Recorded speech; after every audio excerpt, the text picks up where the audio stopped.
Arratsaldeon, muy buenas tardes, bienvenidos a nuestra segunda parte de los informativos de Tele7. Queremos que nos acompañen por este recorrido, este repaso a la actualidad con muchos temas de interés y también con invitados. Queremos poco a poco desgranando y presentándoselo a todos ustedes en esta tarde, jueves 10 de marzo. Estamos casi terminando la semana, pero eso sí, con todo para comenzar, porque como es menester, ya lo saben que todos los lunes y los jueves pues se actualizan los datos de la pandemia, de la COVID-19. Todavía estamos informando y todavía nos pasan esos datos, y eso que la idea es gripalizar la COVID-19, y es más, hoy mismo a la tarde hay una reunión, se celebra el Consejo Interterritorial de Salud con las diferentes comunidades autónomas, se celebra en Zaragoza y va a estar en el aire se va a plantear, es uno de los temas importantes y potentes, el tema del uso de la mascarilla en interiores. Ya hay comunidades autónomas, por ejemplo aquí en Euskadi, donde Gotzone Sagardui ya ha anunciado que van a esperar a al consejo, a la opinión de los expertos, con un debate y tomándoselo todo con calma. Íñigo Urkullu es partidario de seguir manteniendo, aunque a nivel estatal se apruebe la retirada de las mascarillas en interior. Hoy se va a debatir, se va a tratar el tema. A otras comunidades, en cambio, por ejemplo, la Comunidad de Madrid pide que se retire inmediatamente las mascarillas en los interiores. Separa el tema de la mascarilla, el uso de la mascarilla en interiores, a las autonomías.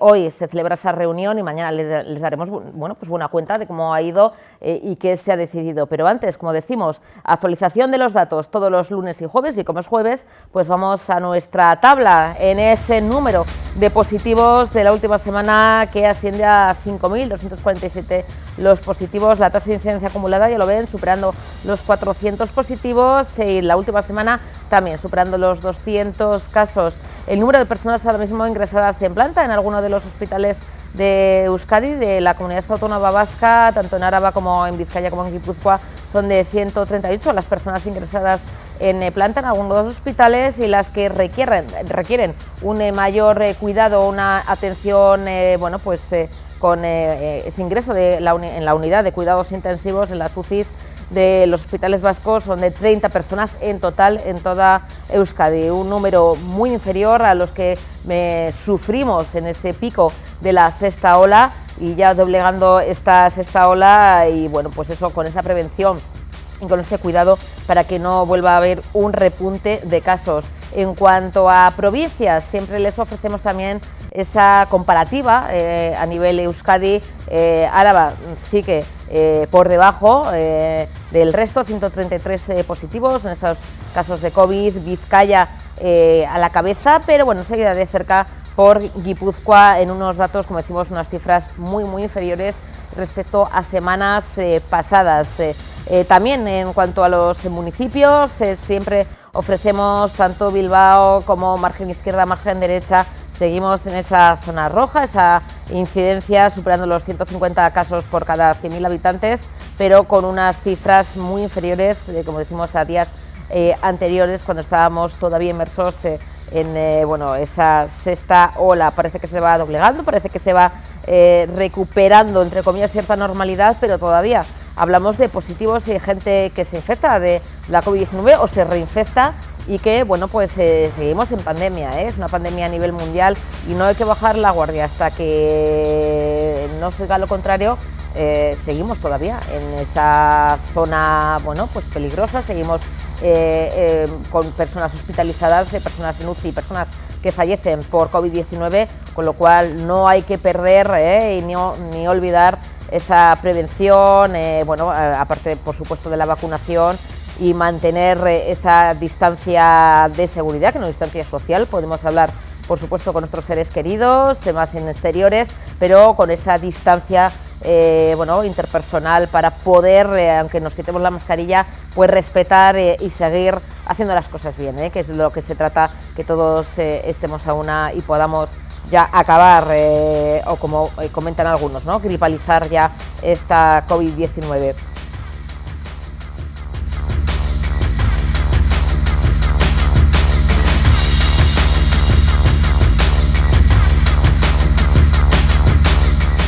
Bueno, imágenes de esta misma mañana en el corazón, yo siempre digo corazón de Bilbao, porque ¿qué es eso del centro, arriba, abajo? Bueno, Artxanda, el pulmón bilbaíno, y es que el Consistorio de Bilbao ha habilitado una pasarela interpretativa de acceso y restaura además parte de la trinchera del cinturón de hierro del famoso monte de Artxanda dentro del plan de activación del entorno. Se trata de un proyecto realizado en el marco de la recuperación de la memoria histórica, que ha contado con la colaboración del propio Ayuntamiento de Bilbao, el Ayuntamiento de Sondica y el Instituto de la Memoria, la Convivencia y los Derechos Humanos Gogora.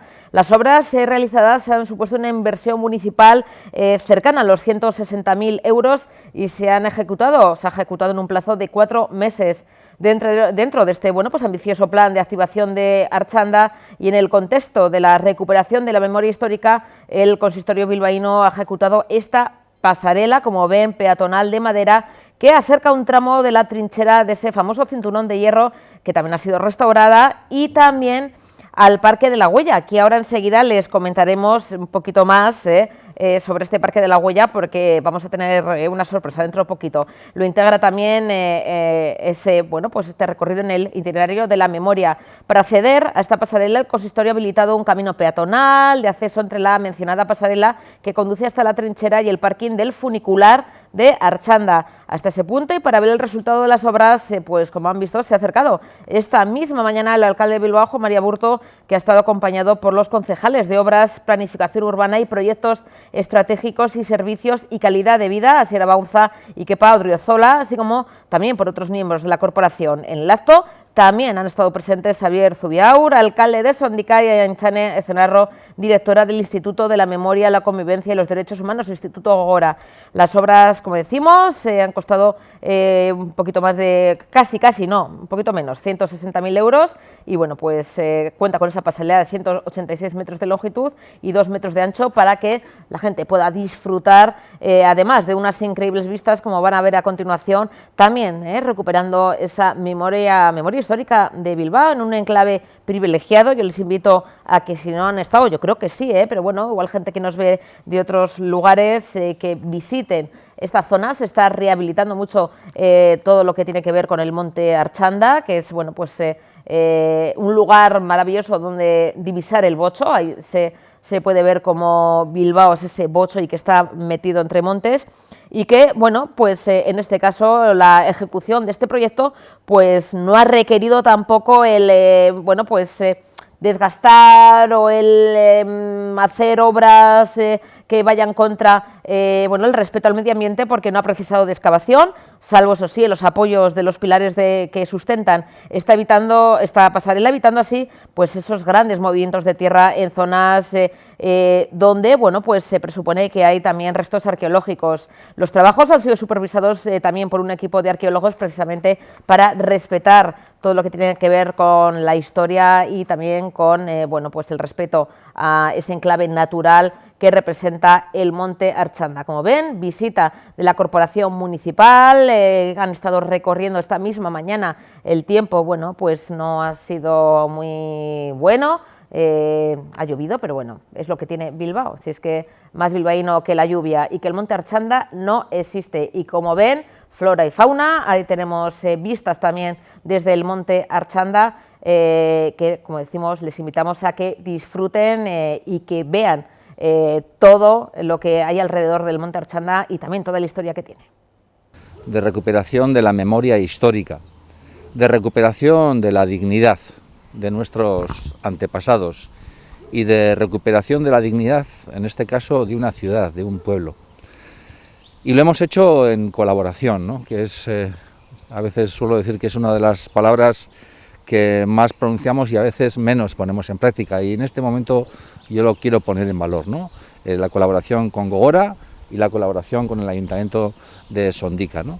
Gracias a eso hemos sido capaces, ¿no?, de realizar este proyecto, empezando por mejorar el camino peatonal de acceso desde el parking del funicular hasta esta pasarela construida en un plazo de 4 meses y con una inversión de prácticamente 160.000 euros.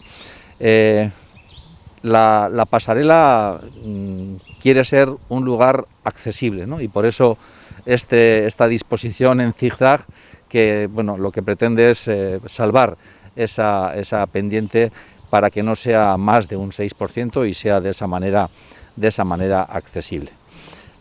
Archanda es parte de nuestra historia. Archanda es un punto clave de recuperación de la memoria histórica. Desde aquí se defendió Bilbao, a través de ese cinturón de hierro y de esa trinchera que tenemos ahora a nuestra espalda. Un cinturón de hierro de 80 kilómetros de longitud que, bueno, sirvió para defender Bilbao, ¿no? Pero sobre todo sirvió para que de Bilbao pudiera salir mucha gente gracias a esta defensa que se hizo en este momento y que mucha gente pudiera escapar del horror de la guerra. Esto nos evoca momentos que estamos viviendo precisamente en este momento, muy cerca de Bilbao, ¿no? Que estamos viviendo en Ucrania, ¿no? Y es un momento, pues, especial también de recuperación de esa memoria histórica, que vemos que, bueno, pues en otros lugares se reproducen cosas que pasaron en el pasado, ¿no? Desde el año, yo creo que fue el año 2017 cuando el decreto de protección, ¿no?, del cinturón de hierro entró en vigor, pero en Bilbao podemos decir que ya desde el año 2013 se venía trabajando en el inventario como consecuencia de la guerra civil. Es de destacar el momento en el que se firma el convenio entre 33 ayuntamientos, los 33 ayuntamientos por los que discurre el cinturón de hierro, la Diputación de Álava y la Diputación de Vizcaya y la colaboración de Gogora, ¿no? Gracias al trabajo conjunto, pues podemos hoy decir que estamos recuperando la memoria histórica, que estamos recuperando la dignidad, como decía, de nuestros antepasados y de todo un pueblo. Bueno, y les habíamos comentado que bueno, pues esa renovación o esa puesta a punto del Monte Archanda con esta inauguración, recordando y trayendo esa memoria histórica y acercándola a toda la ciudadanía, cuenta con el Parque de la Huella.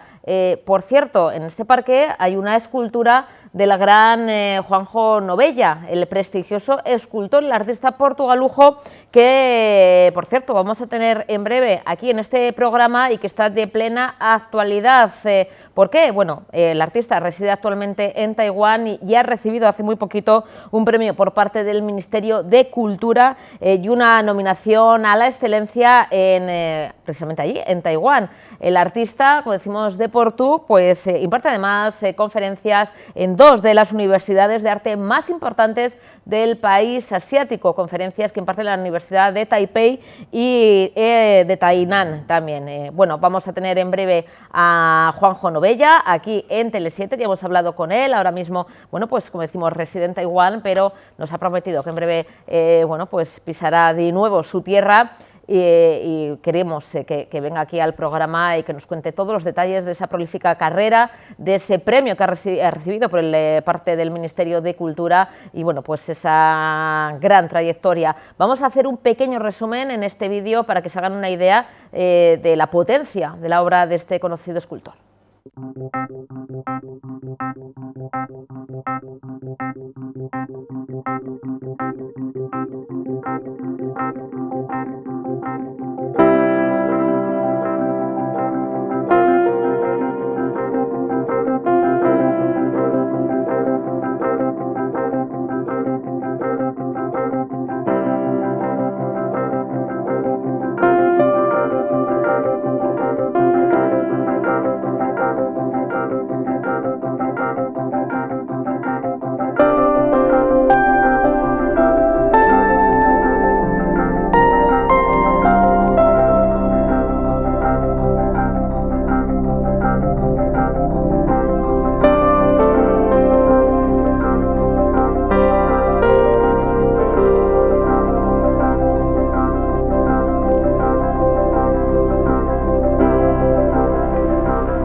Bueno, y como cada jueves tenemos esa colaboración con nuestros amigos y amigas de la Fundación Miranda. Iván Llorente, buenas tardes, Arratsaldeon.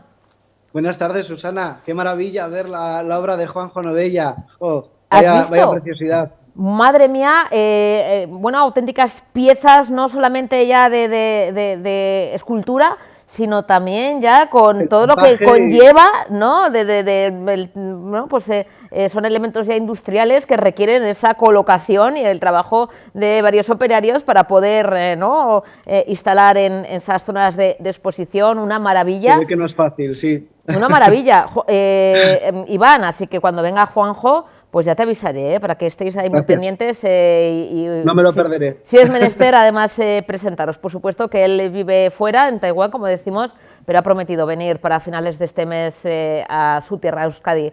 Iván, cada vez nos lo pones más difícil, ¿eh? Yo fíjate que la anterior vez lo acerté, en esta ocasión me has pillado de lleno. Me has tenido que chivar, así en petit comité, cuál iba a ser el municipio donde ibais a recorrer ayer miércoles, porque lo de la canción, yo fíjate que dando vueltas ahí sin dormir y no fui capaz.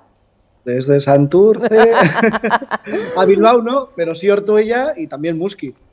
Hombre, porque hay muchos municipios por ver y claro, al final el año es lo que es. Tiene estos 365 días y hay muchos, más de 100 municipios vizcaínos que vais a recorrer, Iván, y por eso hay que juntar algunos municipios para también tener esa riqueza y esa variedad. ¿Cómo fue la visita ayer, Iván? ¿Cómo ha sido ese desde Santurce a Bilbao? Vengo por toda la orilla con la falda, no sé si os remangasteis la falda, los pantalones, o os mojasteis un poco, porque ayer hizo medio sol, medio lluvia, medio nubes, hizo lo que aquí en Euskadi, pues lo que toca, un tiempo completo. Pues. Sí, la verdad que tuvimos suerte, no llegó a llovernos, hizo un poquito de viento, así que lo de remangarse la falda estuvo complicado, más bien hubo que taparse un poco, pero la verdad es que estamos muy, muy contentos, muy ilusionados, porque por una parte vas viendo, oye, que vas haciendo municipios, que vas avanzando, por otra vez la satisfacción, que pues ahora os contaré, de las personas que vienen a estas experiencias, pero también ves que las personas que trabajan en la Fundación Miranda pues se están volcando, nos estamos involucrando muchísimo en este proyecto. La semana pasada tuvimos una reunión, todo el equipo técnico, para revisar a todas las personas que tienen algún tipo de necesidad de apoyo, de accesibilidad, bien sea física o bien sea cognitiva, para garantizar que no nos dejemos a nadie que quiera disfrutar de estas experiencias y que nosotros podamos hacer las gestiones necesarias, hablar con aquellas personas que haga falta, pues como decía, para garantizar que nadie se quede sin disfrutar de estas experiencias queriendo hacerlo. Así que hemos estado reunidos y lo que veía era un ambiente de ganas de hacer, de ganas de trabajar, de ganas de pensar soluciones. Así que por esa parte muy contento. Y bueno, ¿qué te voy a decir? Aquí viendo a Bentino, que es nuestro Superman, el mejor embajador de la Fundación Miranda, pues te puedes imaginar. Te voy a decir, Bentino, sí. ¿Bentino se llama? Aventino. Perdón, Iván, Aventino, me encanta su camiseta. O sea, Aventino es el Superman y yo sé que seguramente el animador también de todo su grupo, porque vamos, la camiseta mejor no podía ir. O sea, yo soy fan de Aventino. Tiene historia la camiseta, tiene historia porque él se la entregamos cuando estuvo en Benidorm, que también se animó por un tema que tenía relacionado con Benidorm, estuvo con nosotros y le hicimos entrega. Además también la historia la conoce muy bien una persona que te va a sonar y que fue una pieza clave en la organización de este día tan importante, y es Cintia. ¿Sí? Cintia, esa gran presentadora y sobre todo impresionante persona, que es Cintia, nos ayudó a contactar con el Ayuntamiento de Muskiz, que vemos en estas fotos, con el Ayuntamiento de Ortuella, que tiene mucha importancia en esta historia, y gracias a ella logramos un día que lo que más nos gusta en la Fundación Miranda es una idea, y es que no hacen falta grandes cosas para que las personas puedan mejorar su calidad de vida, sino que a veces es tener una mirada abierta, que las personas que les rodeamos tengamos la mirada abierta para ver en qué les podemos ayudar. Por ejemplo, Ortuella, llegamos a Ortuella, yo vi que había una tahona pequeñita que vendían palmeras recién hechas y enseguida me acerqué yo a coger algo de picoteo, pero vimos también que había un mercadillo. En Ortuella estaban de día de mercadillo y hay una de las personas que vino con nosotros que puede hacer 30 años que no hace la compra. Entonces, ella empezó a ver el producto desde arriba, lo estaba mirando y yo hablando con ella empecé un poco tirando del hilo, tal, y le apetecía mucho acercarse. Así que aprovechamos la oportunidad, bajamos, oye, a ver el chorizo, a ver este queso que tienes, y juntos decidimos, oye, que había un queso y un chorizo que había que compartir con el resto de personas de la planta en la que vive. Así que compramos chorizo, quesos para todos, para que luego la experiencia, además, no solo acabe en la salida, sino que pues, luego en la unidad cuentan la historia. Y para esta persona en concreto fue muy importante porque, como digo, hacía muchos años que no hacía la compra y a veces algo que para nosotros es trivial o que damos por sentado, para las personas recuperar cierta autonomía, recuperar la capacidad de realizarse como personas a través de actos tan sencillos, tienen un valor tremendo, les devuelve el buen humor y les devuelve la fuerza. Así que Ortuella, vamos, inmejorable. Y ese mercadillo tenía ahí también un bacalao que tenía una pinta excelente. Qué bueno, oye, haciendo ese recorrido, recuperando cosas cotidianas, como comentas, Iván, que muchas veces nosotros damos por hecho, pero que nuestros mayores pues han dejado de hacer o no se atreven, y en este caso con vosotros, ¿no? Vuelven a recuperar su normalidad, ¿no? Lo que han hecho durante muchos años y que lo viven además como una aventura en otros municipios. De Ortuella, ¿de dónde fuisteis, Iván? Pues pasamos de Ortuella a Santurce, y en Santurce estuvimos visitando a la Virgen porque había una persona que quería visitar a la Virgen, pero también aprovechamos para ver cómo construían un barco en los astilleros. Estuvimos viendo bueno, pues todo ese trabajo que supone construir un pesquero, pues viendo cómo soldaban, haciendo comentarios. Una de las personas había trabajado en un momento de su vida en un astillero y le trajo otro aspecto que es muy importante para las personas en general, al margen de la edad, y son los recuerdos. Muchas veces son nuestros recuerdos los que nos permiten afrontar la vida, los que nos sacan de situaciones dolorosas o situaciones duras.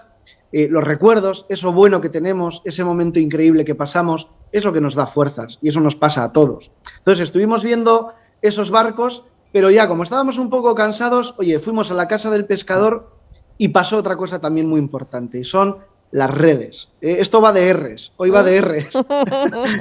Porque había la dueña de esa cafetería, mostró curiosidad, ¿no? Al vernos que entrábamos y tal, además, ya ves que estábamos los dos con la camiseta de Superman, pues estaba curiosa y se acercó a preguntar, oye, ¿venís de algún sitio? Y le contamos de dónde somos, cuál era el proyecto.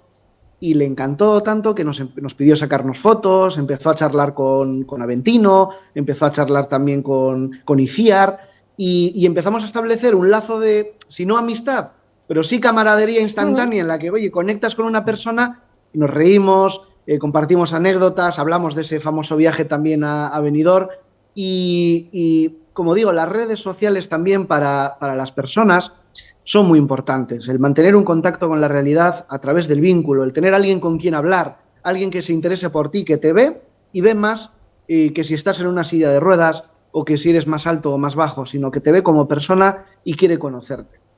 Entonces, Santurce nos dio una oportunidad única de reírnos, de conocer gente y de, como digo, pues estar un ratito tranquilamente viendo el puerto, que la verdad que es fantástico, y ese olor a mar que tiene es inigualable. Maravilloso, la Virgen del Carmen, la patrona de Santurce, de Santurchi, Iván. Y después de allí, ¿dónde fuisteis?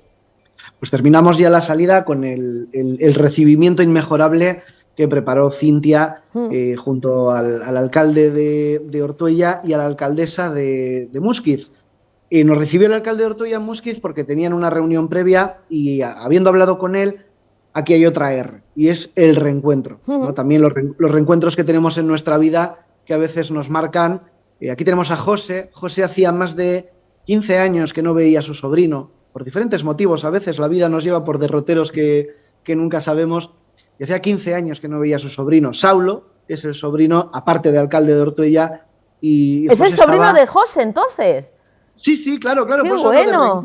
Los reencuentros nos marcan a veces metas. En este caso fue pues un acto en el que José tenía ganas de reencontrarse con él, de hablar, de persona a persona. Tuvieron su momento de intimidad para que pudieran conversar, pero también estuvieron luego animados. Saulo es una persona amable, cercana, al igual que la alcaldesa de Muskiz, que nos trataron de una forma, no a mí, sino a ellos como iguales, como que a mí es algo de lo que siempre me alegro un montón, que les tratemos a las personas como personas, que no veamos solo la edad o su condición. Nos hicieron un obsequio, como puedes ver, de unas acuarelas de Muskiz, que son impresionantes y que van desde ya a un lugar privilegiado en las paredes del salón de té de la Fundación Miranda. Y estuvimos un ratito charlando y la verdad que el ambiente era de un buen humor. Bueno, Iciar estuvo cantando bilbainadas, yo creo que nos aprendimos hasta nuevas bilbainadas que no conocíamos. José y Yolanda, yo la verdad que no les he visto sonreír tanto desde hacía mucho tiempo, tanto y tan naturalmente, mucho tiempo.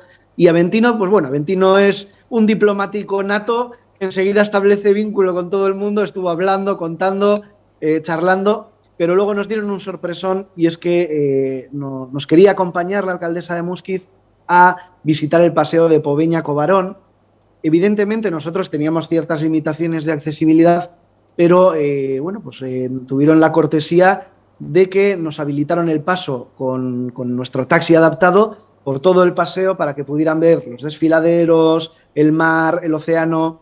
Paramos en un mirador y allí estuvimos pues otro rato sacando fotos, conversando y también aprovechando la oportunidad para pensar qué cosas a futuro se pueden hacer. Lo bonito de establecer relaciones no es lo que haces en el momento, es lo que puedes llegar a hacer en el futuro. Y lo bonito es que tenemos ya ideas para, junto al Ayuntamiento de Muskiz, poder organizar ya de cara al verano alguna cosa bastante interesante que ya compartiremos en su momento. Oye, qué bonito, qué planazo. Ayer un día muy especial, hoy también recuperando, gracias a vosotros, a esas fotos que nos mostráis en la Fundación Miranda, Iván, contando bueno, pues esa experiencia, ese recorrido por los más de 100 municipios vizcaínos, y hoy seguramente que sea un día de anécdotas también, porque estarán contando en la propia Fundación Miranda, pues cómo se lo pasaron ayer, lo que vieron, lo que sintieron, y bueno, la verdad es que es maravilloso lo que siempre nos traes todos los jueves, Iván. Oye, muchas gracias. Para nosotros es un placer poder contar cuál es el trabajo que hacemos y también lo que creemos que es cuidar, que es lo que siempre digo, cuidar no es que una persona coma bien, que una persona tome la medicación a su hora, que también es atender las necesidades humanas, a su proyecto de vida, proteger su identidad, esas personas que empiezan a no recordar qué les gusta, a no recordar dónde nacieron, a no recordar a dónde tengo que ir. Esas personas también tienen derecho a que se proteja su identidad. Y este tipo de proyectos, además de ser algo con lo que se pasa bien, también intentamos que proteja a esas personas y por supuesto, bueno, pues que pasen un buen rato, que estén en compañía de buena gente y que para nosotros los profesionales también siga siendo un aprendizaje. Iván, una pista, a ver si esta vez atino un poco más. Una pista para la semana que viene. Venga, esta la tengo preparada. A ver, la semana que viene vamos a ir a un sitio amurallado, con olor a gasolina y a mucha distinción. Pues que no puede ser, ¿no? Porque debéis estar... Las preparo a conciencia, ¿eh? Eres un poco maquiavélico, ¿eh? Yo fíjate que te iba a decir la sonrisa más bonita en la Fundación Miranda, pero esta vez me la ha puesto difícil, ¿eh? Ya te vale, le doy una vuelta, porque no estaría aquí un minuto. Hay que generar intriga. Oye, ¿sí? A ti, a los telespectadores. Vale, hay que recordar que es en Vizcaya, que no diga la gente a Muralla, no, es en Vizcaya. Vizcaya. Y que nos haya visitado antes, que ya lleváis ya un buen recorrido. Vale, le voy a dar una vuelta. Luego te mando WhatsApp a ver si acierto o no, y si no, pues nada, habrá que esperar al jueves que viene. Nos vemos en el municipio 95. Iván, nos vemos el jueves que viene. Ahí me tenemos la sorpresa. Un besito enorme. Mucho, vale. Gracias. Gracias. Agur, Iván, un besito. Bueno, pues ahí estamos, pensando. Lo descubriremos el próximo jueves, como siempre, con nuestros amigos de la Fundación Miranda. Y vamos a escuchar las palabras de Arantxa Tapia, consejera de Desarrollo Económico, Sostenibilidad y Medio Ambiente, que bueno, pues se ha referido como... Es ahora, es que es lo que toca, es que estamos preocupadísimos todos y todas por esa invasión de Rusia a Ucrania y las consecuencias que ello va a tener en la economía vasca, que está teniendo ya.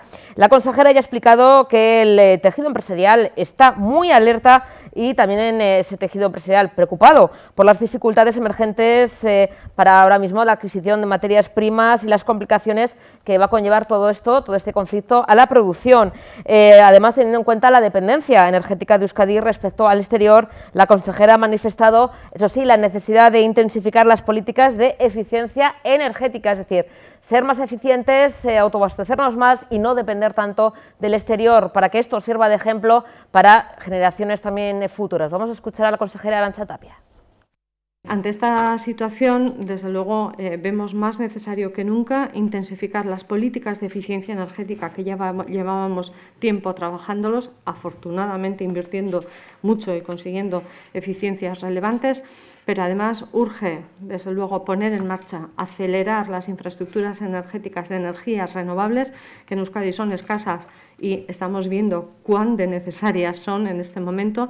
Tenemos que innovar en la introducción de energías limpias, como por ejemplo el hidrógeno, ámbito en el que acabamos de estar en la presentación que se nos ha realizado por parte del Corredor Vasco del Hidrógeno y las empresas que forman parte de la asociación. Tenemos que continuar trabajando de manera contundente. No son soluciones para este corto plazo, pero necesitamos continuar en esa senda. Y en este momento de emergencia energética, las soluciones urgentes y extraordinarias hacen que tengamos que mirar a Europa. Es allí donde se deben adoptar y donde desde ayer se anunció la posibilidad de comenzar a modificar el modelo marginalista del mercado eléctrico, es decir, conseguir desacoplar el precio del gas del precio de la electricidad. Es algo que se había planteado previamente, que nunca se había considerado valorarlo y, sin embargo, este jueves día 10 el Consejo Europeo va a analizar esa posibilidad. Pero además, tal como me ha comentado esta misma mañana la ministra y vicepresidenta Teresa Rivera, el Colegio de Comisarios hoy mismo va a tratar la posibilidad de adoptar medidas extraordinarias, tal como se hizo con el COVID, de posibles subvenciones o ayudas extraordinarias que previamente se podían considerar como ayudas de Estado. Vamos a ver en qué queda esa actuación, pero desde luego tienen que ser medidas que se adopten de forma unificada por toda la Unión Europea. En esta situación consideramos que esas medidas europeas son imprescindibles e incluso estamos dispuestos a utilizar recursos propios para poder colaborar en ese sentido. Necesitamos medidas, decía, urgentes, contundentes en cuanto a su impacto, que sean flexibles y que lo hagamos de una manera ágil. Bueno, hoy mismo ha tenido lugar también la rueda de prensa posterior al Consejo de Gobierno de Cantabria. Uno de los titulares es que Cantabria aprueba el convenio de colaboración sanitaria con Euskadi, con el País Vasco. Así lo ha anunciado Pablo Zuluaga, el vicepresidente cántabro, donde pues habla de ese convenio de colaboración sanitaria con Euskadi que se va a formalizar próximamente y que contempla la asistencia de los vecinos y vecinas de los enclaves del Valle de Villaverde y La Nestosa, así como el acceso al programa cántabro de trasplante cardíaco y pulmonar del Servicio Cántabro de Salud y al de cirugía de reconstrucción genital en el Hospital de Cruces. El Ejecutivo cántabro también ha concedido una aportación económica superior a los 84 millones de euros a la Universidad de Cantabria para financiar las actividades contempladas en el contrato programa para desarrollar el tema de la educación. También dentro de ese Consejo de Gobierno, Zuluaga ha hablado de esa puesta en marcha de un número de cuenta que se informará en breve. Hoy mismo iban a dar a conocer ese número de cuenta para ayudar al pueblo ucraniano, que ya se estaba haciendo efectivo, que ya lo habían aprobado, para canalizar esa ayuda y aportar ese dinero que luego irá gestionado por las diferentes ONGs que trabajan sobre el terreno. Vamos a escuchar sus palabras. Haciendo frente a la crisis humanitaria provocada por la invasión ilegal sobre Ucrania del ejército ruso en manos de Putin, hemos dado los pasos administrativos oportunos para poner en marcha, para abrir una cuenta bancaria en que la ciudadanía puede ingresar aportaciones voluntarias al Gobierno de Cantabria para, a través de las vías de colaboración con las ONGs que operan en el territorio, poder hacer llegar esa ayuda solidaria del Gobierno de Cantabria al frente y a la línea fronteriza donde se está haciendo en primer lugar, frente a la crisis humanitaria de la que también estamos haciendo ya acopio aquí en Cantabria. El número de cuentas se les facilitará a los ciudadanos, a las ciudadanas, a los medios de comunicación a lo largo del día de hoy, dado que el Consejo de Gobierno lo ha autorizado y en este momento se están tramitando con los bancos de Cantabria precisamente la apertura de esta cuenta, que, como les digo, gestionará la Consejería de Economía y Hacienda del Gobierno de Cantabria y cuyos fondos serán transferidos a las ONGs que operan en el frente. El Consejo de Gobierno de este jueves ha servido también para aprobar el convenio de colaboración sanitaria que el Ejecutivo cántabro, el Gobierno de Cantabria, formalizará próximamente con el Gobierno vasco, un convenio que contempla la colaboración de las dos comunidades autónomas van a poder prestarse en materia de sanidad pública. Un convenio por el que se lleva trabajando durante largo tiempo en el Gobierno de Cantabria y en el Gobierno vasco para mejorar la relación entre las dos instituciones que tienen que ver en la atención a los ciudadanos de municipios limítrofes y algunas carteras específicas de salud. El convenio incluye la asistencia de los vecinos de Valle de Villaverde y La Nestosa, el acceso al programa cántabro de trasplante cardíaco y pulmonar del Servicio Cántabro de Salud y el acceso de las personas transexuales de Cantabria al programa de cirugía de reconstrucción genital que se lleva a cabo en el Hospital de Cruces. Este convenio afecta tanto a los ámbitos de atención primaria y especializada como a las urgencias, al transporte sanitario, a la atención de emergencias y a la historia clínica. El objetivo de este convenio es que las actuaciones sanitarias que recoge se lleven a cabo de forma coordinada y eficiente, movilizando los recursos de ambas administraciones con independencia de la comunidad donde se origine la necesidad de actuar. Este jueves hemos aprobado también conceder aportaciones dinerarias por un total de 84,6 millones de euros a la Universidad de Cantabria para financiar las actividades contempladas en el contrato programa que están reflejadas en los presupuestos generales de Cantabria de este año 2021. Como recordarán, el pasado 13 de enero aprobábamos y autorizábamos la celebración del contrato programa entre el Gobierno de Cantabria y la Universidad de Cantabria para aprobar un marco de financiación estable en la institución universitaria para el año 2022. Si entonces acordábamos celebrar el contrato, que supone aumentar en un 2,8%, lo que suponen 2 millones de euros, la financiación que recibirá la Universidad de Cantabria en 2022 respecto a 2021, hoy lo que hacemos es aprobar conceder a la institución ese dinero que garantiza y asegura el funcionamiento de nuestra universidad pública.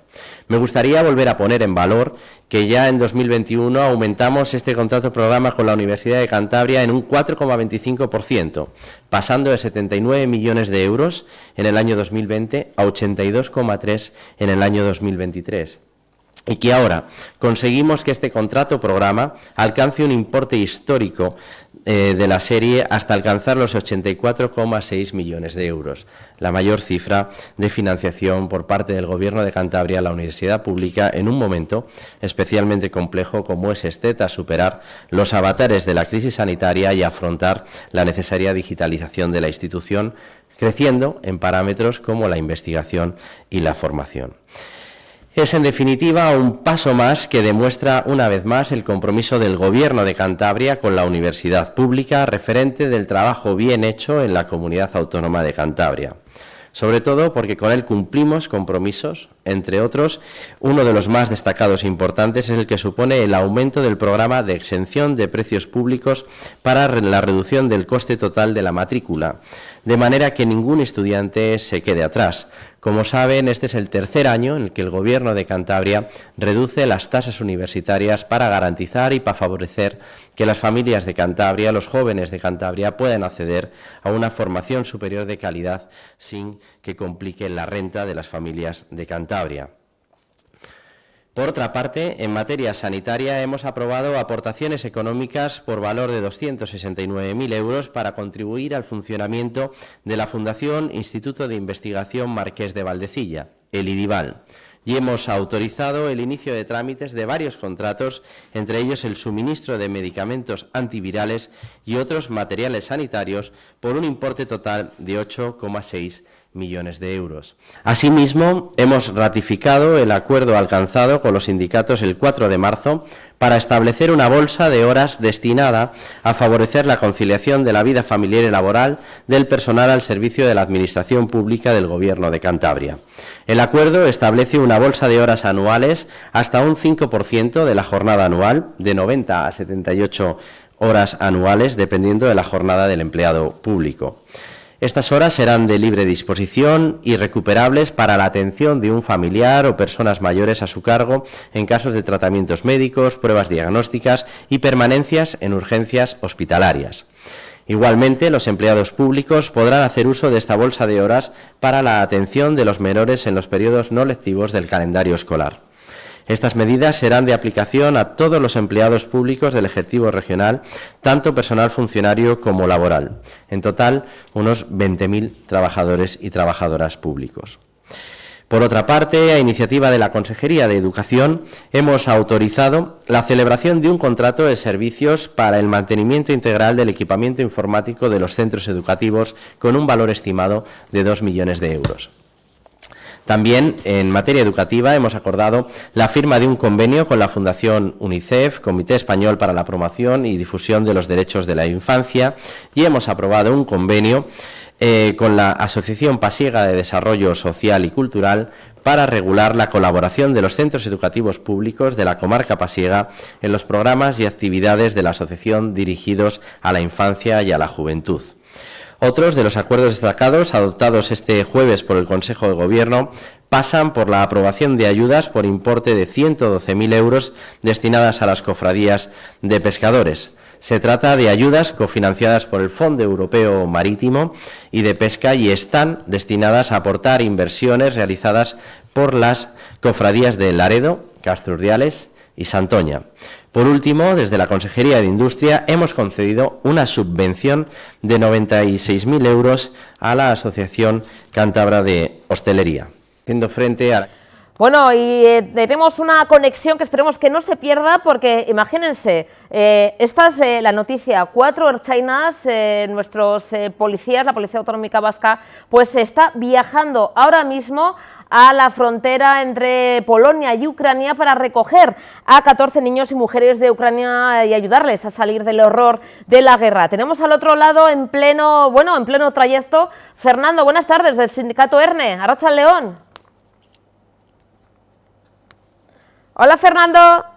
Sí, ¿me oyes? Arratsaldeon. Kaixo, Arratsaldeon, Fernando. Va a tener que ser un poco más corta de lo normal por el tema de la conexión. Ahora mismo, ¿cómo y dónde estáis? ¿Cómo estáis y dónde estáis?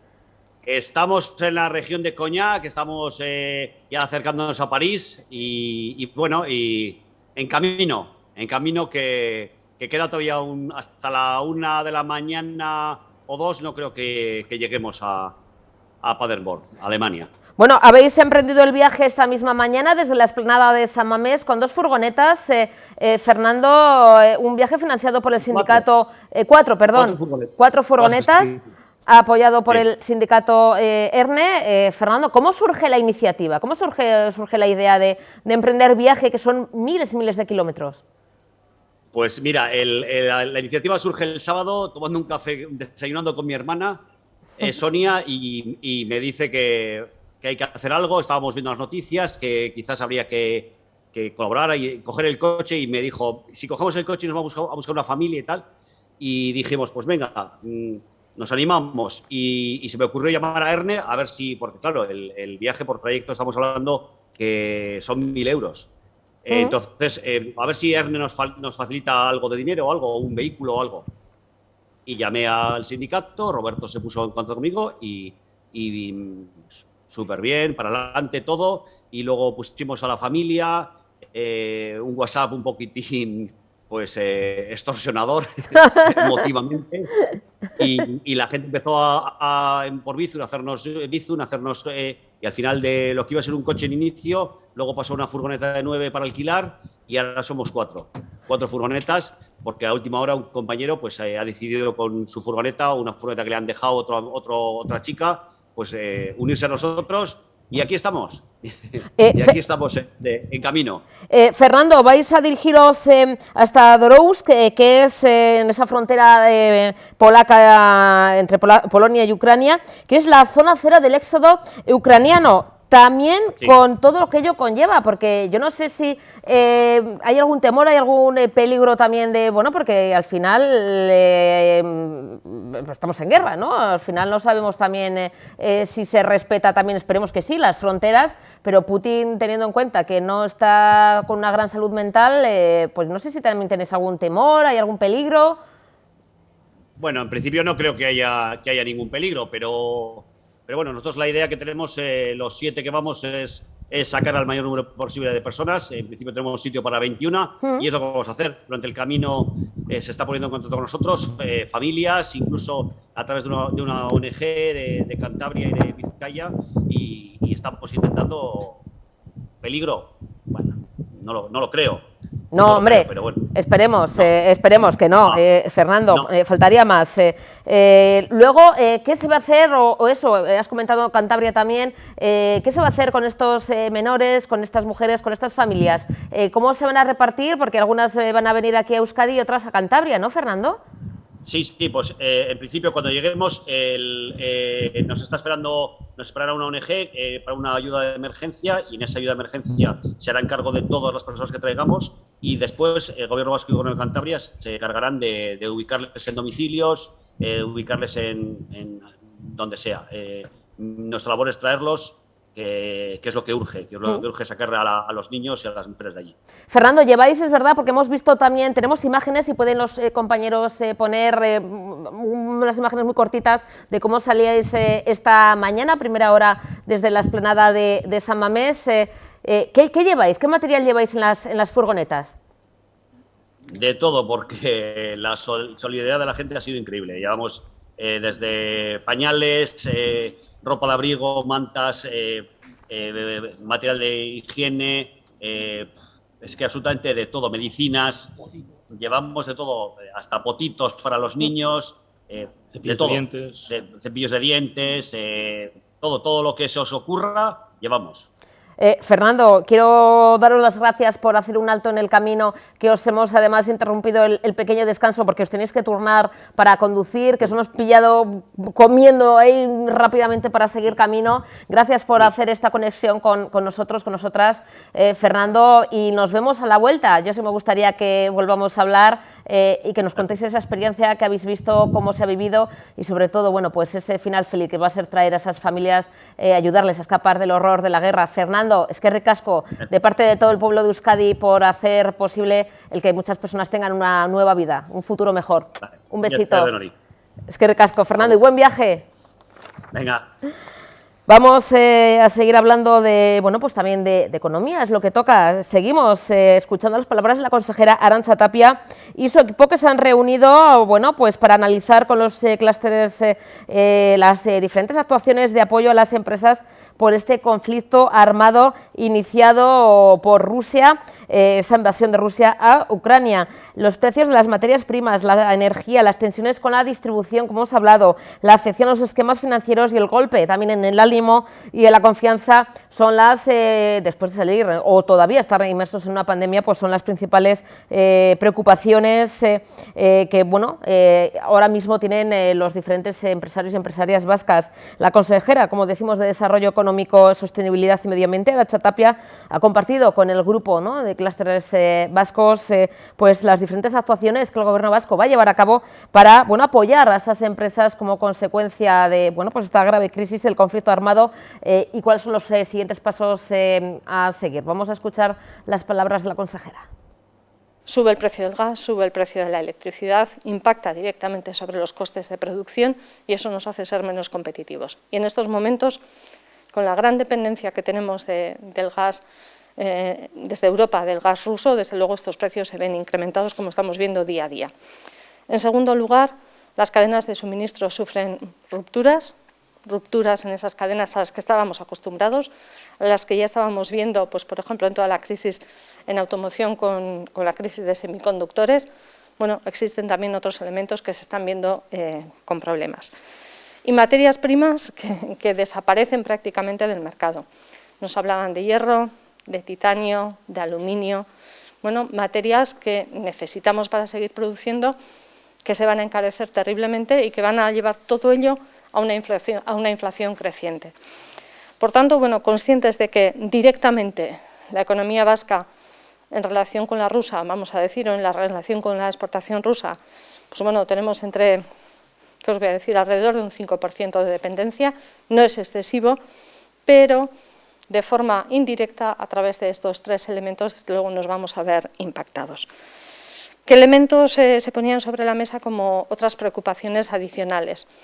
Pues contratos que ya se habían firmado, que en este momento existe incertidumbre de si se van a poder cumplir o no, contratos y pedidos que ya estaban en marcha, situación financiera, cómo se van a poder pagar esos contratos si estaban finalizados, cómo se rompen algunos de los contratos y realmente no se van a poder llevar a cabo porque están directamente implicados en esas sanciones que se han establecido. Transporte, logística, tanto por carretera como por mar, bueno, están subiendo precios y se está viendo una escasez también en esa logística. Somos muy conscientes todos de la situación que se está viviendo en estos momentos y que realmente, aunque existe una preocupación importante por lo que está ocurriendo, porque se puede ralentizar la recuperación económica, porque las sanciones impuestas realmente están impactando en nuestras economías, pero tal como decía el vicepresidente de la UE esta mañana, el vicepresidente Dombrovskis, pues estas sanciones tienen implicaciones negativas, las van a tener a futuro también, pero merece la pena pagar este precio por la democracia, por defender la democracia y la paz. En ese sentido, todos los presentes somos perfectamente conscientes de esta situación y, bueno, tratamos de abordarla de la mejor manera posible. Quizá esas empresas que ven una ruptura en un contrato o un problema con algunos avales, sí podemos financieramente soportarlos durante el tiempo que dure estas sanciones y puedan soportar la situación y continuar creciendo en otros lugares del planeta, tanto en Euskadi como en la economía global. Lo que se debe establecer a nuestro juicio es bueno, pues como un marco temporal como el que se estableció para la COVID, donde por una parte esa situación fiscal se pueda trasladar un poquito más adelante, las medidas de ajuste también se puedan trasladar un poco más adelante y se establezcan medidas concretas, por ejemplo, para ajustar el precio de la energía en todos los países de la Unión. Más allá de algunas de las medidas que ya se habían trasladado ya a lo largo del pasado año, allá por el mes de septiembre, al Ministerio, en las que creemos que todavía tenemos algo que hacer desde el propio Estado. No hay que olvidar que el precio de la energía, una cosa es lo que cuesta generar la energía, sea de un tipo o de otro, qué tipo de energía utilizamos, sabiendo que estamos haciendo una apuesta por esa transición energética y por esa descarbonización, y que en el conjunto de la Unión Europea, vamos a decir, se establece de un modo muy similar, con la misma base y al final el precio de generación de la energía es prácticamente el mismo en todos los países. Y otra cosa es cuál es el coste de la factura o cómo se lleva ese precio de generación de energía a nuestras facturas. Y es ahí donde hay grandes diferencias entre los diferentes países y creo que es ahí donde tenemos que incidir y conseguir que los precios sean similares y mantener esa competitividad. Desde BTI, tanto en Rusia como en las oficinas de Polonia, de Chequia, en los alrededores, se está haciendo un seguimiento continuo, diario, de lo que está ocurriendo con las empresas en Rusia y en las cercanías. ¿Por qué en Rusia y en toda la cercanía? Porque bueno, existe una cierta incertidumbre de qué puede ocurrir en Polonia, en Chequia, en los países bálticos, bueno, si puede afectar o no este conflicto. Y a partir de ahí, lo que nos ofrecemos es a responder y a tratar de solucionar pequeños problemas que se puedan producir a las empresas ubicadas allí y a las que están exportando desde aquí. Bueno, hoy se celebra el Día Mundial del Riñón y para contarnos todos los detalles sobre esta enfermedad, patología, el cáncer de riñón, por ejemplo, que es algo que muchas veces desconocemos, ¿no? Cómo detectar si padecemos algún tipo de enfermedad renal. Tenemos al otro lado y le queremos agradecer su presencia al doctor Fernando Cabrera, urólogo. Fernando, buenas tardes, doctor. Bienvenido. Hola, buenas tardes. Un placer, gracias por la espera, doctor. Mil disculpas, es la actualidad que al final pues estamos en 1000 sitios y 1000 frentes, hablando del conflicto, la invasión de Ucrania, hablando de algo importantísimo también que es hoy el Día Mundial del Riñón, y yo le quiero agradecer su paciencia. Doctor, hoy es un día también para informar, para reivindicar y seguir aunando en esto de la prevención, porque para evitar males mayores es importante una prevención y sobre todo un diagnóstico precoz en algunas de las enfermedades renales. Pero ¿esto cómo se consigue? ¿Es algo que se puede detectar? ¿Acudimos a las revisiones o es algo que nosotros solemos cuidar o la gente al final lo deja un poquito de lado por eso de tener miedo al urólogo? Bueno, vamos a ver, lo primero que hay que señalar es que los riñones tienen un papel fundamental en el funcionamiento de nuestro cuerpo, ya que son los encargados de filtrar, limpiar la sangre de productos de desecho procedentes de los alimentos que comemos, van a regular la cantidad de agua, sales, eliminándolos cuando sobran, y también juegan un papel fundamental en el control de la tensión arterial y otra serie de situaciones. Podemos decir que, a pesar de su gran importancia, son unos grandes desconocidos, o sea que, bueno, por eso es por lo que surgen iniciativas de estas características, ¿no? Como el Día Mundial del Riñón.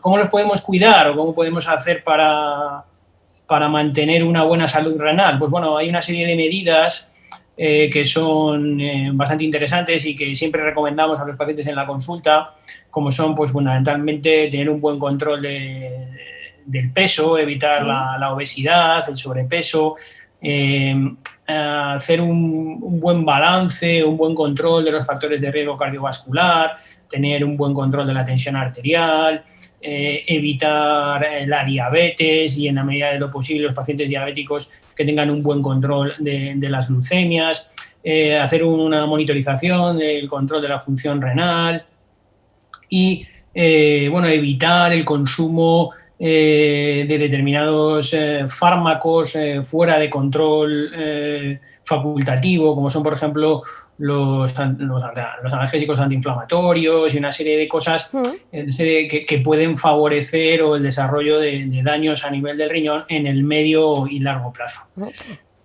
Doctor, ¿cuáles son las señales de alarma? ¿Cómo podemos detectar si sufrimos una enfermedad renal? Es difícil porque muchas veces es una situación silente y si no se hace un buen control analítico y una serie de vigilancia, es difícil de poder establecer unas causas. Nosotros los urólogos, junto con nefrología, que somos los que velamos un poco por la salud renal, clínicamente el mecanismo fundamental, lo que está asociado, digamos, lo que sería cuando aparece un cólico nefrítico, que todo el mundo ha oído hablar de él, pues la presencia de esto está asociada al desarrollo de piedras en el riñón, que es una causa pequeña de insuficiencia renal, pero sí que es cierto que en eso hay que controlarlo y sería uno de los posibles síntomas que podrían orientar al desarrollo de una patología a nivel renal. Hay otra serie de enfermedades que afectan a los riñones que a no ser que se hagan pruebas de imagen, como por ejemplo ecografías o TACs, es difícil, por ejemplo, hoy, a no ser que nos encontremos en una situación ya muy avanzada, en el tema, por ejemplo, de pues un tumor de riñón o una patología de estas características. Tenemos cifras que son muy importantes, bueno, que hay que tener muy en cuenta, que en el año 2020, en esas estadísticas fallecieron más de 100 personas por cáncer de riñón aquí en Euskadi, en el País Vasco. ¿Se está avanzando, por ejemplo, en el tema del cáncer de riñón? ¿Hay más investigación al final? Si se coge a tiempo, ¿cómo está el tema también de la investigación de esta enfermedad? Bueno, del cáncer renal, la verdad es que hoy en día, afortunadamente, gran parte de los pacientes se diagnostican en unos estadios muy incipientes de la enfermedad. y en ocasiones se producen diagnósticos con pruebas de imagen que se solicitan por otro motivo, en un paciente que se ha hecho una ecografía, por ejemplo, abdominal, por otro motivo, o se ha hecho un escáner por otro motivo, y esto hace que se diagnostiquen lesiones renales de pequeño tamaño, y eso nos favorece en el tratamiento. Se pueden hacer, y de hecho se hacen cirugías con el objetivo de preservar masa nefronal, es decir, no quitar, como se hacía hace muchos años, la totalidad del riñón, sino hacer una cirugía para quitar los tumores de pequeño tamaño, que son en los que se suelen localizar. Esto también hace que el daño a nivel del riñón sea menor, y por lo tanto vamos a preservar la salud renal del paciente en medio y largo plazo. Doctor, en este caso también hay diferencias en cuanto a sexos, ¿padecen más mujeres o hombres en las enfermedades renales, o no tiene nada que ver el tema del género? No hay una diferencia clara. Lo que sí que está asociado, como el desarrollo de insuficiencia y daño renal suele estar asociado pues con una serie de factores cardiovasculares, pues sí que es cierto que puede haber mayor asociación pues con pacientes hipertensos, diabéticos, y esas son enfermedades que no tienen una clara asociación al sexo. Pero vamos, en cualquier caso, con el tema, por ejemplo, de lo que estábamos hablando de la litiasis, pues es una patología que es ligeramente más frecuente en el hombre con respecto a la mujer, y con respecto al cáncer renal, pues sí que es cierto que su factor de riesgo, uno de los factores de riesgo fundamentales es la obesidad. Y bueno, pues no tiene un ligero aumento de su incidencia con respecto en el sexo masculino. Doctor, entonces, un poquito para resumir, para concluir, vida sana y revisiones médicas, ¿no? Sí, fundamentalmente lo que siempre recomendamos es evitar el sobrepeso, la obesidad, luchar contra la hipertensión y la diabetes, tener un buen control de la tensión arterial, realizarse algún control de función renal a partir de los 70 años, hacer un cierto grado de ejercicio físico, mantener una buena ingesta de líquidos, para conseguir diuresis entre los 2 y 2,5 litros de orina a lo largo del día. Y con respecto a las recomendaciones dietéticas, pues sí, nosotros con respecto a la litiasis siempre recomendamos disminuir la cantidad de sal entre 3 y 5 gramos a lo largo del día, evitar una dieta que tenga excesiva cantidad de azúcar, evitar una dieta con excesiva cantidad de proteínas, y bueno, fundamentalmente sería esto, y aumentar el consumo de frutas, en verduras. Y una cosa muy importante también asociada con el tema de la litiasis renal es que tradicionalmente se ha asociado con que disminuir la cantidad de calcio y de productos derivados de la leche, y esto es un error. Hay que hacer una dieta normal en calcio que deba incluir entre 2 o 3 porciones de productos lácteos a lo largo del día. Doctor Fernando Cabrera, la verdad es que nos ha ayudado mucho porque, como comenta, ¿no?, muchas veces nos fijamos la atención, ¿no?, quizá en otras patologías, nos hacemos revisiones en otro sentido, pero son los grandes olvidados, ¿no?, las enfermedades renales, nuestros riñones, que son muy, muy necesarios, hacen una función vital y muy laboriosa, teniendo en cuenta además en la sociedad actual que vivimos, que vamos, hay exceso de sal, exceso de comida procesada, falta de ejercicio, exceso de alcohol, bueno, tenemos exceso de todo tipo, con lo cual vida más sana, no sedentaria, y aplicarnos esto desde ya, no esperar a que tengamos alguna patología, alguna enfermedad. Doctor, muchísimas gracias, lo dicho, por su tiempo, y le queremos agradecer pues su presencia aquí en Tele7. Volveremos a hablar, seguro. Un beso enorme, un abrazo, gracias. Muchas gracias. Gracias, doctor.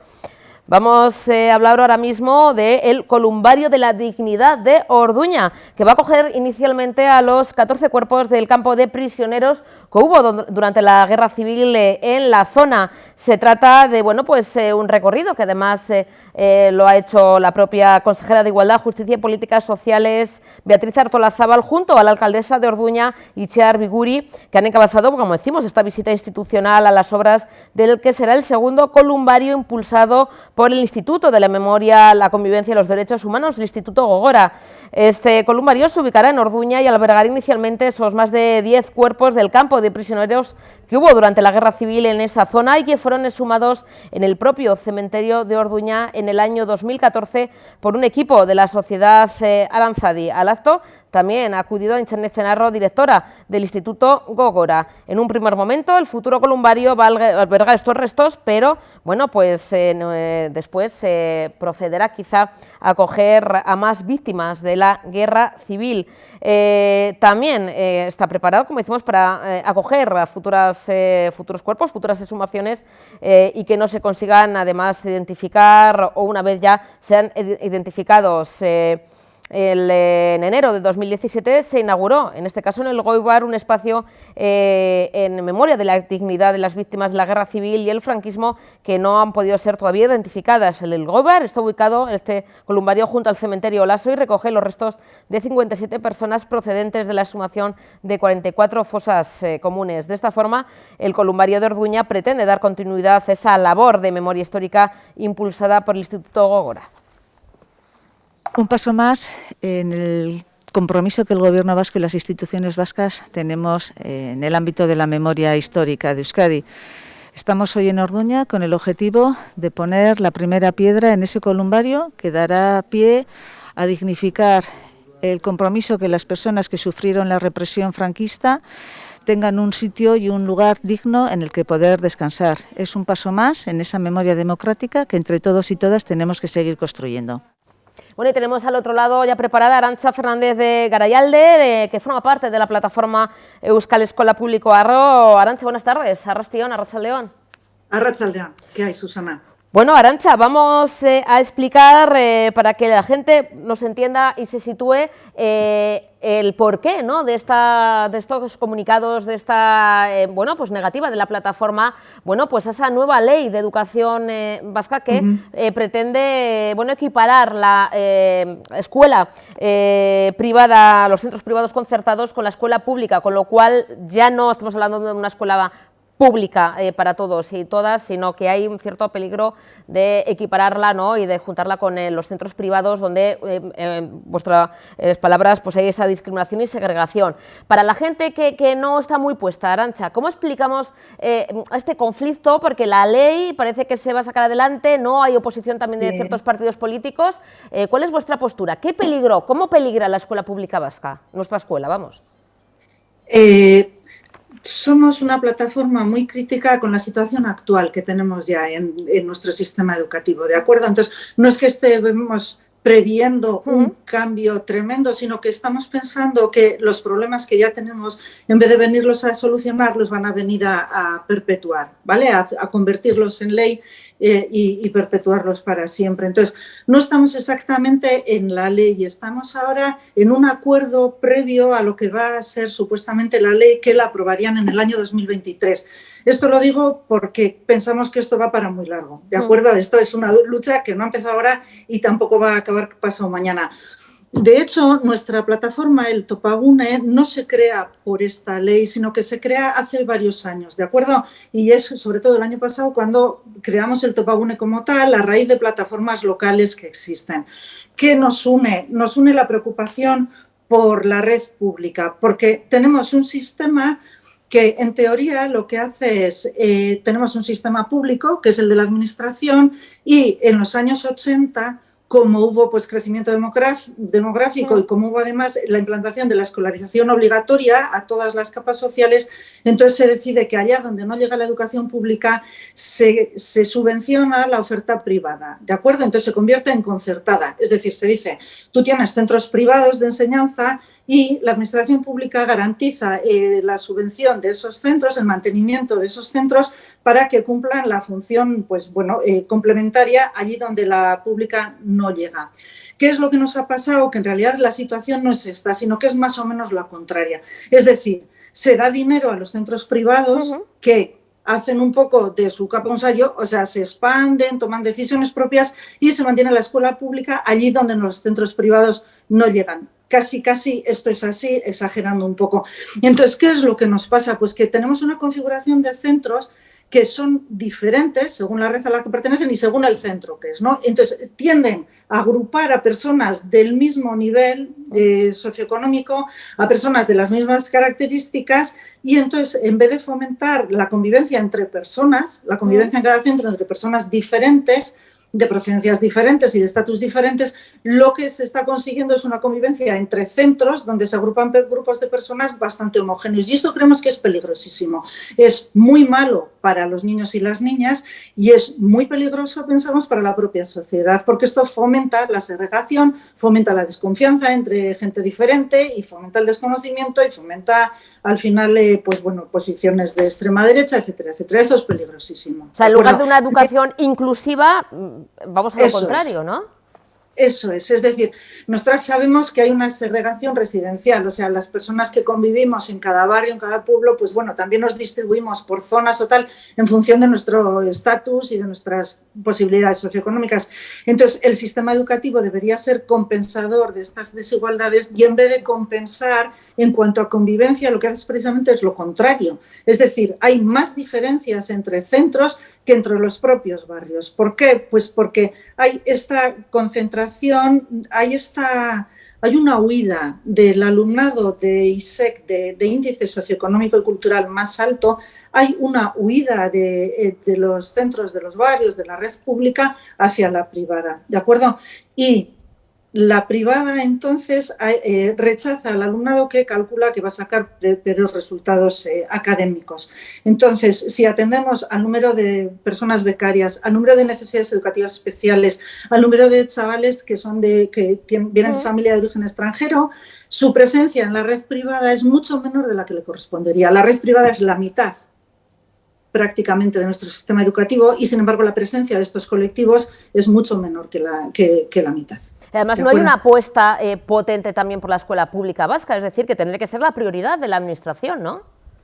Tendría que ser la prioridad y tendría que controlarse, primero, tendría que planificarse de tal manera que se reforzara la escuela pública, se le dotara de los recursos humanos y materiales que necesita y que se hiciera una planificación, además, encaminada a reforzar la escuela pública. Sin embargo, en vez de hacer esto, se deja un poco en manos de la privada que haga lo que quiera, y se les sigue concertando, aunque no se hayan planificado las aulas que tiene, y esto nos está llevando a una situación un poco desmadrada. Voy a dar algunos, bueno, los conciertos, por decir qué es lo que está pasando ahora.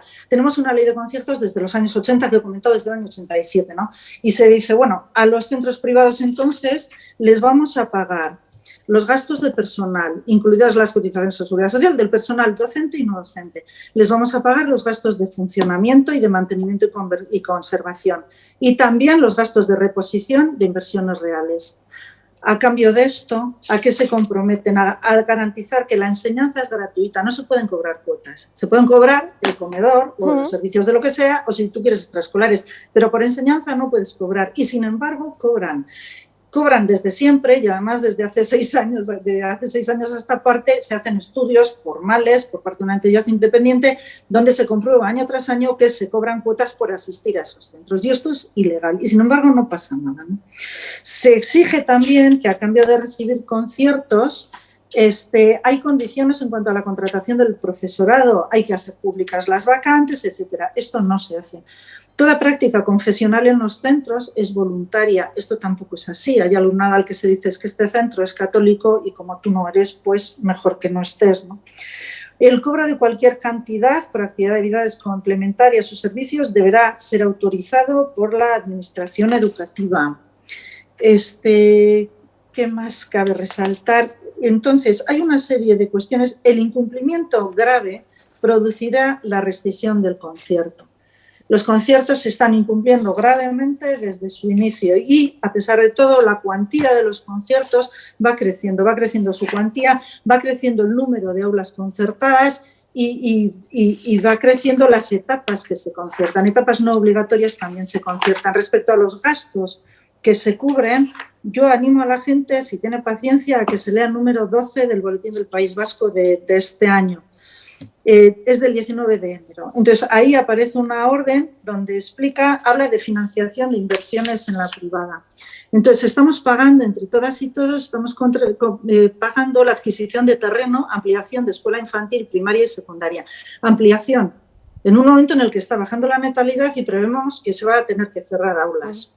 Tabiques móviles, no sé cuántos, reparación de la estructura de las piscinas de un centro privado. Esto se paga con dinero público, ¿de acuerdo?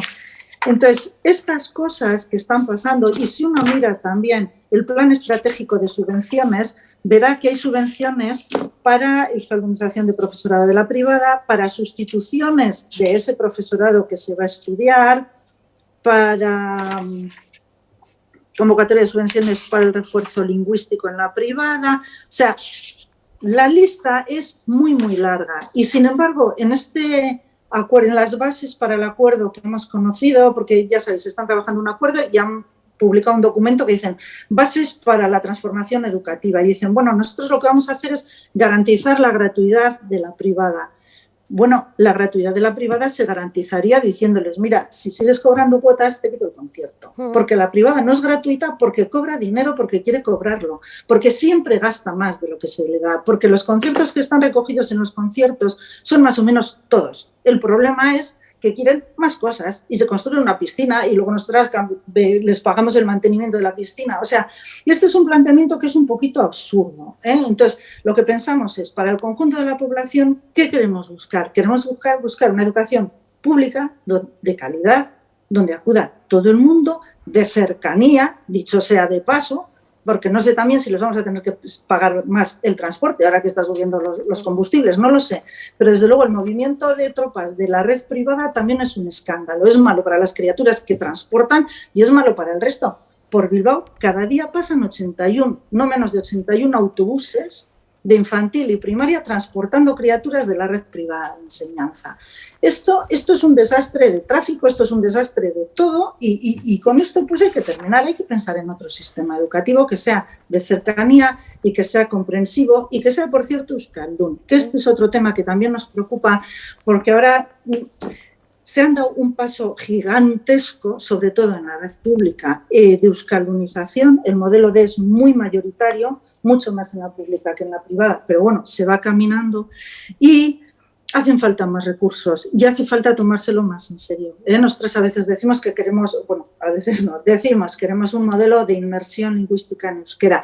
¿Qué queremos decir con esto? Que queremos unos centros donde el euskera es el idioma de referencia y de comunicación y demás. ¿Por qué lo decimos? Porque pensamos que es la única manera de euskaldunizar efectivamente al alumnado y porque además vemos que no es fácil, no es fácil. Están saliendo estudios donde se dice que si retrocede la utilización o tal del euskera, esto es preocupante, esto no tiene que ver solo con el sistema educativo, ¿no? Esto es el que se utilice menos el euskera en la calle, este es un problema social que nos atañe a todas las personas, pero además yo creo que tenemos que tener en cuenta también que hay condiciones que se van poniendo más difíciles. Cuando empezamos con los modelos DES, hace 40 años en la pública, 35, los que fueran, decíamos, bueno, pues en casa ponles Marraskir-Siduna, que en la ETV1 tal, y bueno, la gente lo hacía.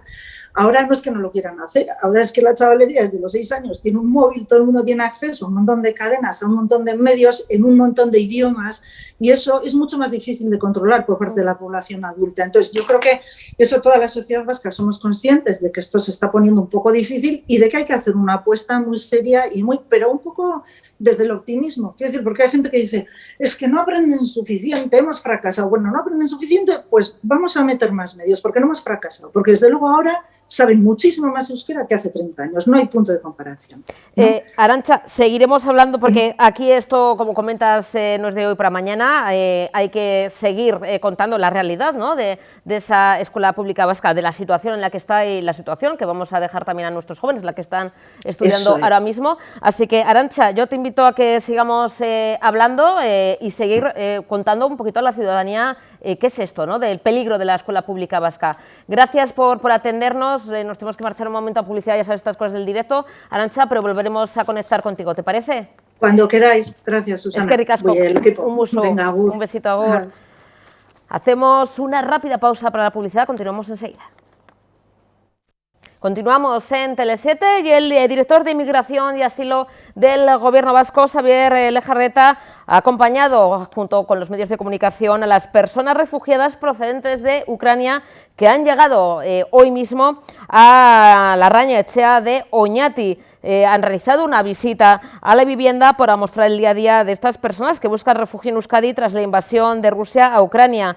Hasta el momento, una veintena de personas ha llegado por sus propios medios a los recursos que el Gobierno vasco dispone tanto en Oñati como en Tolosa y Berriz. Además, el buzón de Refuxiatuak Euskadi ha recibido más de 2.000 ofrecimientos solidarios que serán gestionados posteriormente por SEAR Refuxiatuak gracias al acuerdo firmado con el Gobierno vasco.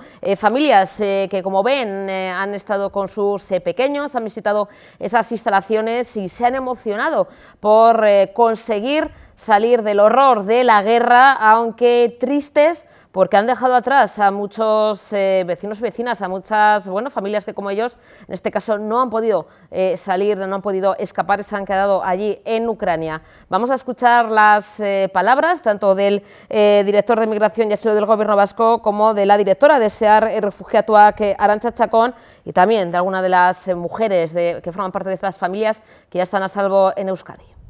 El objetivo del encuentro de hoy es un poco daros a conocer el estado de situación actual y pues comentaros que desde el momento en que estalló la crisis humanitaria que se está viviendo en Ucrania, pues bueno, las diferentes administraciones vascas junto con las entidades que trabajan para el colectivo de personas refugiadas y solicitantes de asilo, pues venimos trabajando conjuntamente para poco a poco ir articulando pues una respuesta adecuada a esta situación que estamos viviendo. Creo que es importante contextualizar un poco pues esta situación, ¿no?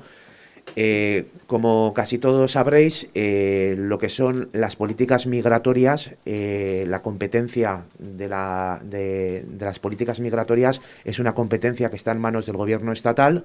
El Gobierno estatal, a través del Ministerio, tiene un sistema estatal de acogida para personas refugiadas y solicitantes de asilo, solicitantes de protección internacional, pero ante esta crisis humanitaria que estamos viviendo, pues ese sistema estatal pues es insuficiente para dar respuesta a esto que estamos viviendo. Nosotros como Gobierno vasco andamos en contacto continuo con el Ministerio anda intentando reforzar ese sistema estatal para dar respuesta a la situación que puede venir, pero nosotros como Gobierno vasco, al margen de poder colaborar en reforzar ese sistema estatal, también llevamos días trabajando para crear una red solidaria vasca de acogida que dé respuesta un poco a lo que puede venir en los próximos días, semanas o meses, ¿no?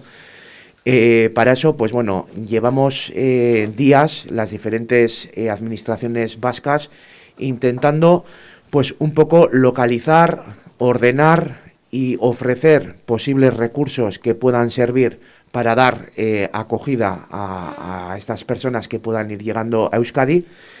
Y al margen de la organización y la sistematización que desde el Ministerio se haga para una llegada ordenada de estas personas de Ucrania, lo cierto es que al margen de ese sistema ordenado han existido y van a seguir existiendo los flujos migratorios naturales, y fruto de ello es que pues los últimos días ya ha empezado a llegar gente procedente de Ucrania a Euskadi. En Euskadi, a día de hoy, viven cerca de entre 3.000 y 3.500 ucranianos en Euskadi. De ellos, casi el 50% viven en Guipúzcoa.